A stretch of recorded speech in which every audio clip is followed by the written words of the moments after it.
عدنان روز گھر میں بہانہ کرتا، امی آن لائن کلاس ہے، وہ کہتا کیجول انداز میں۔ اصل میں یوٹیوب، پب جی، انسٹاگرام سب کچھ چل رہا ہوتا تھا سوائے کلاس کے، بات بتائی گئی امیوزمنٹ کے ساتھ۔ ایک دن امی نے ابو کو سب کچھ بتا دیا سنجیدگی کے ساتھ۔ ابو نے کہا خام آواز میں کہ اگلی کلاس میں بھی بیٹھوں گا۔ عدنان نے سوچا یہ تو مذاق ہے امیوزمنٹ کے ساتھ۔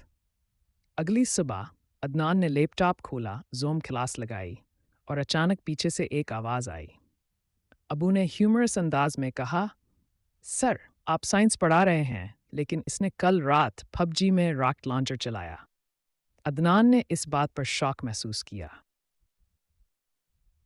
ابو پوری کلاس میں بیٹھے رہے، ٹیچر نے مزے سے سنا، دوست ہنس کے لوٹ پوٹ ہو گئے اور عدنان وہی اس بار اصل میں پڑھنے بیٹھ۔